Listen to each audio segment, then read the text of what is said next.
Hello and welcome to Tarun IAS. तो आज हम फिर आपके सामने प्रस्तुत हैं एक हॉट टॉपिक को लेकर। जैसे कि हम डेली बर्निंग इशू एक लेके आते रहते हैं आपके सामने, तो इसी प्रकार का भी एक बर्निंग इशू चल रहा है कि काफ़ी अरेस्ट देखने को मिले। अभी औरंगजेब का एक कंट्रोवर्शियल आपने देखा होगा महाराष्ट्र में क्या था कि कुछ लोगों ने अभी रिसेंटली क्या हुआ, अगर उसका बैकग्राउंड देखे तो अभी क्या हुआ महाराष्ट्र में आपने नाम देखने को मिला होगा कि चेंज हुआ है कुछ डिस्ट्रिक्ट्स का।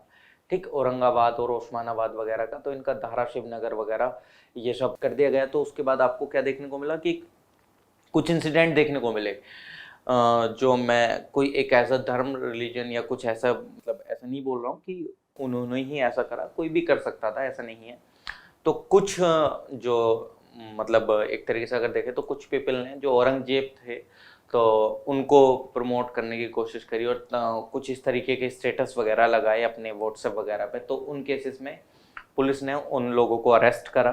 ठीक, और तमाम आईपीसीज के अंदर में तो हम वो देखेंगे कि जो एक आपका कंसेप्ट भी चलता रहता है कि हेट स्पीच वाला, तो ऐसी कौन सी चीज़ है जिसको हेट स्पीच कहा जाएगा या ये सब।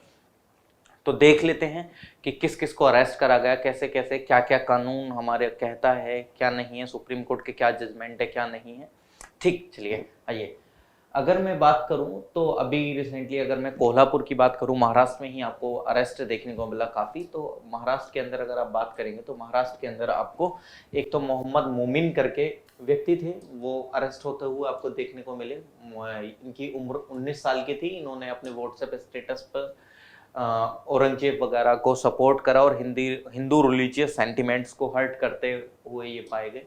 तो इनको पुलिस ने सेक्शन 298 और सेक्शन 505 के अंदर में इनको अरेस्ट करा कि ये सेंटिमेंट्स हर्ट करने के केस में। सेकंड थे आपके फैजान सौदागर करके व्यक्ति, 23 इयर्स ओल्ड के थे।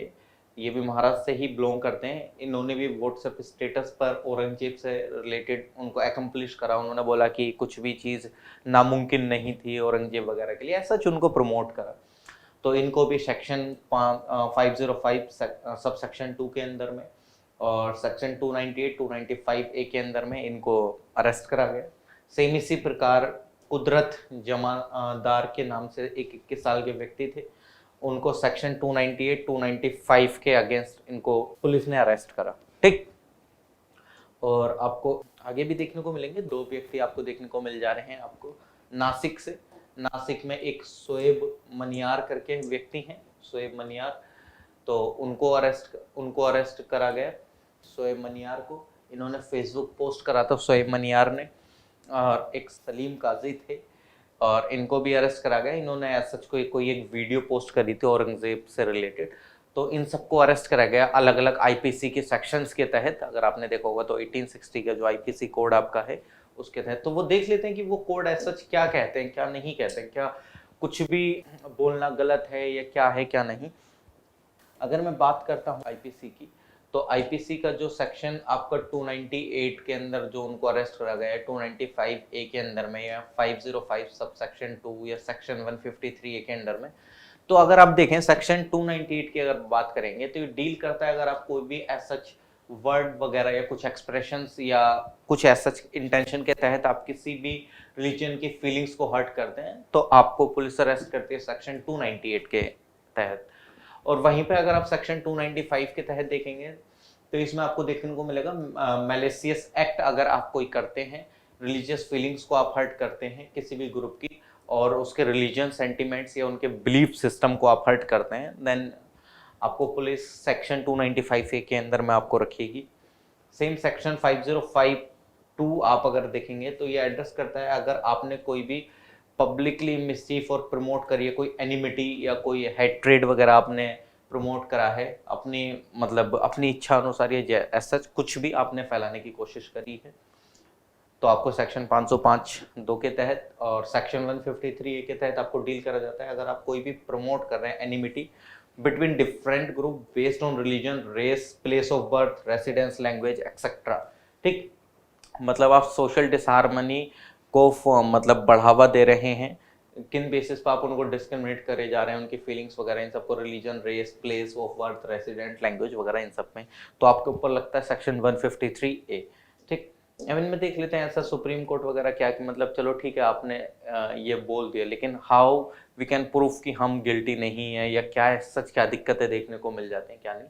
तो थोड़ा सा उसमें अगर देखना चाहें तो अगर उसमें देखें तो अगर आप सेक्शन 153A को देखते हैं तो इसका अगर हम देखें तो अभी हमने देखा था कि कोई भी एक्शन के तहत आपके थ्रू हेट्रेड वगैरह फैलता है, डिसहार्मनी फैलती है आप के थ्रू समाज में, तो आपको 153A के तहत आपको रखा जाता है।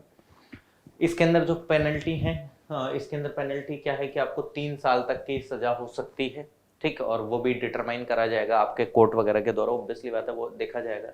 हिस्टोरिकल बैकग्राउंड अगर बात करूं तो ये 1860 में इंडल्स, जिस टाइम पे आपको आईपीसी देखने को मिलता है उस टाइम पे ये नहीं था, इसको बाद में एड ऑन करा गया था। एक रंगीला रसूल केस आपको देखने को मिलता है। रंगीला रसूल केस के अंदर में ये बोला गया था, बोला क्या गया, एक केस हुआ था कि उसमें एक हिंदू पब्लिशर थे, उन्होंने कुछ चार्जेस फेस करे थे इस कानून के तहत, आई थिंक 1950s की बात है, तो उस टाइम पे इनको 153A के अंदर में रखा गया था कि इन्होंने कुछ ऐसा, उनकी बुक में कुछ रिमार्क्स थे जो कि जो प्रॉफिट वगैरह थे उनकी लाइफ, उनके प्राइवेट लाइफ से रिलेटेड, इनको कुछ कमेंट वगैरह उसमें देखने को मिल गए थे। तो फिर उस टाइम पे इसको इंसर्ट करा गया 153A को, इनको बुक करा गया था इसके अंदर, मतलब इन द सेंस कि इन पे केस रजिस्टर करा गया था। तो लाहौर कोर्ट ने उसी टाइम पे ये भी बोला, उसने क्वेश्चन भी बोला कि मतलब उसने क्वेश्चन उठाया इसकी इंटरप्रिटेशन पे, इस 153A की इंटरप्रिटेशन पे कि आप कैसे बताएंगे, क्या करेंगे, कैसे वो डिसहार्मनी फैला रहे हैं। एज सच वो कंटेंट किसी को अच्छा भी लग सकता है, वो कंटेंट किसी को अच्छा मतलब बुरा भी लग सकता है। देयर आर टू इंस्टेंसेस कि वही कंटेंट किसी के लिए अच्छा भी हो सकता है, वही कंटेंट किसी के लिए बेकार भी हो सकता है। तो उस पर के मतलब उस पर क्या उठा, उस पर आपका मतलब लाहौर हाई कोर्ट ने उस पर क्वेश्चन भी उठाया, ठीक। तो फिर एक सेक्शन 153 के साइड में अगर आप देखते हैं सेक्शन 505, उसको भी इंट्रोड्यूस करा गया था किसमें, आईपीसी में। इसका मेन फोकस इस स्टेटमेंट का था कि प्रमोट, जो चीज़ें प्रमोट करती हैं आपकी हेट्रेड वगैरह डिफरेंट ग्रुप्स के बीच में, तो ये उनको डील करने लगा था। मतलब इसको भी इसी के साथ में पढ़ा जाता है। अगर 153A को आप देख रहे हैं तो same on the line of, on the parallel line ऐसा समझ सकते हैं, दोनों सेम ही का आपको देखने को मिल जाता है, ठीक। अगर आप इसको 505 को ही देखते हैं, जैसे मैं अभी 505 का थोड़ा सा आपको बताया अभी 505 में, तो ऐसा कोई भी स्टेटमेंट आप कंडक्ट करते हैं पब्लिक मिसचीफ वगैरह में, तो पनिशेबल है लगभग 3 साल के लिए, या फाइन लग सकता है आप पे, जो कुछ भी आप मतलब कोर्ट वगैरह डिसाइड करेगा।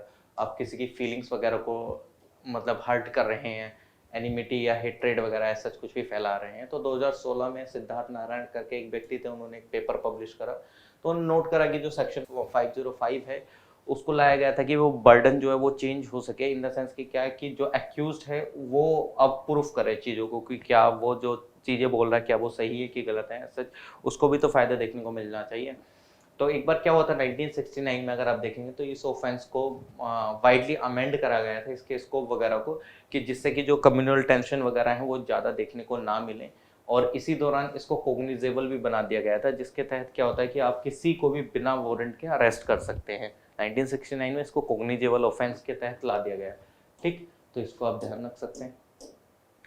चलिए आगे देख लेते हैं। तो सेक्शन 295 भी इसमें देखने को मिल जाता है, ये भी डिफाइन करता है कि मतलब डेलिबरेटली आप मैलिशियस एक्ट वगैरह कर रहे हैं, रिलीजियस सेंटिमेंट्स को हर्ट कर रहे हैं, किसी भी क्लास की इंसल्ट वगैरह करके एज सच, तो आपको सेक्शन 295 है। सेक्शन 298 के अंदर में आपको वही कि मैक्सिमम 1 साल का इम्प्रिजनमेंट हो सकता है, फाइन लग सकता है। डेलिबरेटली आप किसी की इंटेंशन को हर्ट कर रहे हैं, रिलीजियस फीलिंग को, कि तुम, आपको पता है आप किसी भी धर्म की डायरेक्टली जाके मतलब इंटेंशनली आप उसकी फीलिंग्स को हर्ट करे जा रहे हैं, ठीक। अब इसमें दिक्कत ये है कि चलो ठीक है हमने किसी को अरेस्ट तो कर लिया, लेकिन उसके पास ऐसी क्या क्या चीज़ें मौजूद हैं कि वो क्या कर सकता है। मतलब गलत भी आपको पुलिस उठा के लेके जा सकते हैं, मैं ये नहीं कह रहा कि वो नहीं हो सकता है, ये भी एक इंस्टांस हो सकता है कि वो गलत भी हो सकता है कुछ इन्फॉर्मेशन के तहत, या कुछ भी ऐसा, देखो टेक्निकल चीज़ें हैं तो कुछ गलत भी हो सकता है किसी के साथ, तो उस टाइम पे हमें क्या करना चाहिए, क्या उस मिसयूज़ के तहत हमारे पास सेफ गार्ड है, तो हमारे लिए क्या ज़रूरत है अभी बेसिकली जो भी हमको सेफ गार्ड की, तो हमें रिक्वायरमेंट ऑफ प्रायर सैंक्शन, मतलब अगर आप किसी को प्रोसिक्यूट वगैरह कर रहे हैं सेक्शन 153A 153B के अंदर, तो गवर्नमेंट से आपको सैंक्शन मतलब परमिशन इन द सेंस आपको लेनी पड़ेगी, ठीक। मतलब बट ये जो परमिशन है ये रिक्वायर होगी ट्रायल जब बिगिन होगा, ठीक। जिस टाइम पे इन्वेस्टिगेशन स्टेज प्रिलिमिनरी स्टार्ट होती है उस टाइम पे ऐसा कोई भी ज़रूरत नहीं होती है, ठीक। लेकिन हाँ आपको गवर्नमेंट के प्रायर सेक्शन की ज़रूरत होती है अगर आप किसी को प्रोसिक्यूट कर रहे हैं अंडर सेक्शन 153A 153B के तहत में। ठीक, गाइडलाइंस के लिए बोला गया, गाइडलाइंस ऑन अरेस्ट 2014 में केस हुआ Arnesh Kumar versus state of Bihar का, तो सुप्रीम कोर्ट ने कुछ गाइडलाइंस सेट करी तो जो आपको इंडिस्क्रिमिनेट ना देखने को मिला अरेस्ट वगैरह में। ठीक, ये जो गाइडलाइंस थी वो ऑफेंस जो भी मतलब जो किसी ने भी कुछ भी ऐसा ऑफेंस कराया तो उनके पनिशमेंट से रिलेटेड।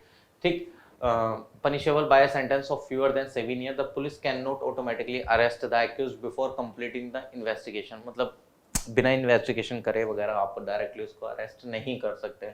ठीक, प्रूफ ऑफ इंटेंट 2021 में केस देखने को मिला Patricia Mukhim versus state of Meghalaya. Supreme court ने इसमें बोला कि उसको state must prove the intent of secure and conviction under, मतलब सबसे पहले उसको प्रूफ करना होगा अगर आपने सेक्शन 153 के अंदर में उसको रखा है तो ऐसा आप गलत तो उठा के नहीं लेकर आए हैं।